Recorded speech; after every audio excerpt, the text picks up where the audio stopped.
আমরা 13.5 বছর আমাদের কেন্দ্রীয় কার্যালয় সহ আমাদের সারা দেশে শত শত কার্যালয়ের একটাও আমরা খুলে কাজ করতে পারিনি। সবগুলা কার্যালয় আমাদের বন্ধ রাখা হয়েছিল।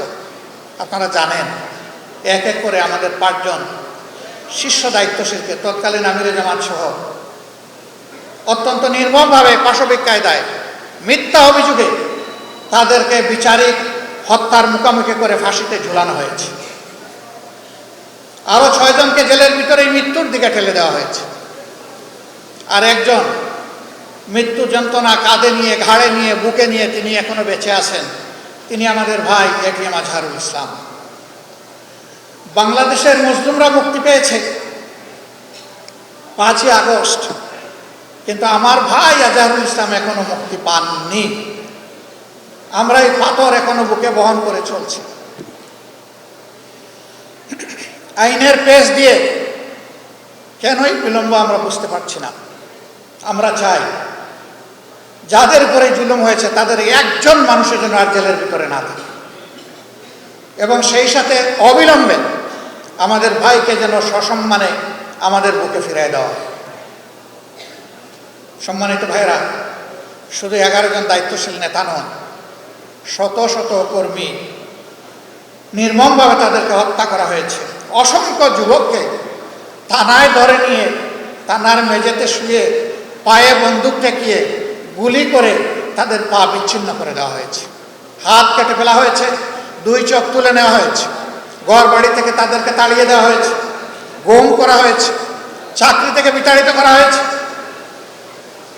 ব্যবসা বাণিজ্য তছনছ করে দেওয়া হয়েছে, বোল্ডোজার দিয়ে আমাদের নেতৃবৃন্দের ঘর দুয়ার ভেঙে ছাতু বানিয়ে ফেলা হয়েছে। আমরা সেই কষ্টগুলা বুকে বহন করে চলছি। শুধু কি আমরা না, গোটা জাতি। সরকারের বিরুদ্ধে যাদেরই অবস্থান ছিল, ফ্যাসিবাদের বিরুদ্ধে যাদেরই অবস্থান ছিল, সেই সমস্ত রাজনৈতিক দল, ওলামায়ে কেরাম, প্রতিবাদী কণ্ঠ, সাংবাদিক বন্ধুগণ, কাউকেই তারা ছাড় দেয়নি।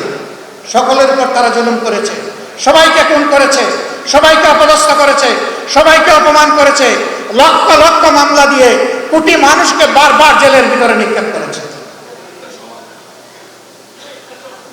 আমরা চাই সেই অন্ধকার যুগ আওয়ামী জাহিলিয়াত আর বাংলাদেশে ফিরে না আসে। আফসোস, এই দলটি দেশের সব কিছুর তারা ঠিকাদারি গ্রহণ করেছে।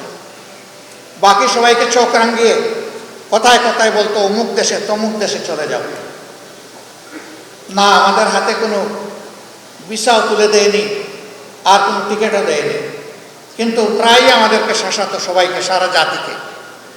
আল্লাহর কি ইচ্ছা, এখন কোনো কিছুর প্রয়োজন নাই। পিছনের দিকে তাকানোরও সময় ছিল না, দুপুরের ভাত খাওয়ারও সময় হয়নি। দেশ ছেড়ে তারাই বরঞ্চ চলে গিয়েছে। আমরা যাব না কোথাও। এদেশ আমাদের প্রিয় দেশ, এটি আমাদের জন্মভূমি। আল্লাহ তাআলা এখানে আমাদেরকে পয়দা করেছেন। এই দেশ ছেড়ে পালানোর আমাদের কোনো প্রয়োজন নেই। এই দেশ ছেড়ে তারাই পালাবে যাদের এই দেশের প্রতি ভালোবাসা এবং দায় নেই। যাদের ভালোবাসা এবং দায় আছে তারা বুকে গুলি নেবে, কিন্তু দেশ ছেড়ে পালাবে না ইনশাআল্লাহ। 24-এর এই গণ বিপ্লবের পর যে নতুন বাংলাদেশ গড়ার সম্ভাবনা আমাদের হাতে ধরা দিয়েছে, আমরা দল, ধর্ম, জাতি নির্বিশেষে সকলের কাছে আহ্বান জানাই, আসুন জাতীয় স্বার্থের জায়গাটায় আমরা এক হয়ে যাই। আমাদের মতের ভিন্নতা থাকবে, মত পার্থক্য থাকা এটা কোনো অপরাধ নয়, বরঞ্চ এটি একটা গণতান্ত্রিক সমাজের সৌন্দর্য। আমাদের মত পার্থক্য যেন মত বিরোধে রূপান্তরিত না হয়। আমরা মত পার্থক্যকে ওয়েলকাম করি, কিন্তু আমরা মতবিরোধ চাই না। আমরা যার যার জায়গায় যার যার নীতি পলিসি, দেশকে গড়ার আমাদের স্বপ্ন এবং পরিকল্পনা আমরা জাতির সামনে তুলে ধরব। জাতি যারটা গ্রহণ করবে, যার প্রতি জাতির ভালোবাসা, আস্থা তৈরি হবে, সেই দলকেই, সেই জোটকেই আগামীতে জাতি তাদের দায়িত্ব দিয়ে সেবক হিসাবে বাংলাদেশের দায়িত্ব তাদের হাতে তুলে দেবে। এই জায়গাটায় আমরা সকলে সম্মান প্রদর্শন করি। একটা জায়গায় আমরা সকলে একমত যে গত 15.5 বছরে বিশেষ করে সংবিধান সহ এবং সাংবিধানিক প্রতিষ্ঠানগুলোতে, রাষ্ট্রীয় প্রতিষ্ঠানগুলোতে যে জঞ্জাল তৈরি হয়েছে তার কতিপয় জিনিস অবশ্যই পরিষ্কার হওয়া উচিত।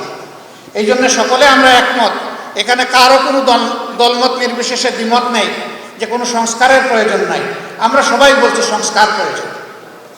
কতটুকু প্রয়োজন সেটা নিয়ে হয়তো বা মতপার্থক্য থাকতে পারে, কিন্তু সংস্কার যে প্রয়োজন এই ব্যাপারে কোনো মতপার্থক্য নেই।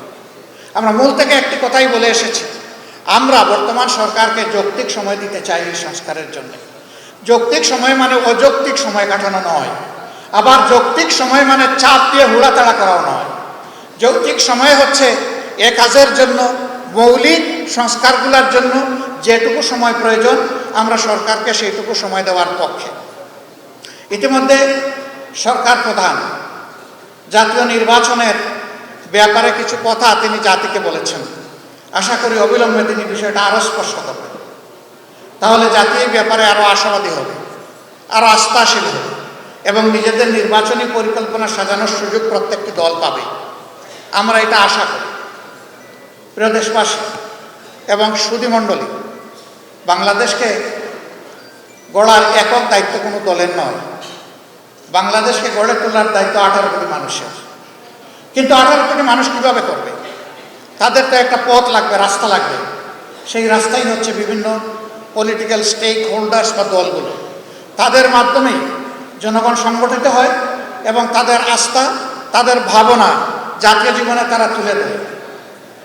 রাজনৈতিক এই দলগুলার কাঁধে এখন গুরুদায়িত্ব বর্তিয়েছে। 53 বছর যেভাবে জঞ্জাল নিয়ে আমরা চলেছি, আগামীতে আমরা যেন একটা জঞ্জালমুক্ত সমাজ গড়ে তুলতে পারি, সেইভাবেই সকল রাজনৈতিক দল এবং জোট তারা কর্মসূচি পরিকল্পনা সাজাবেন আমরা আশা করতে চাই।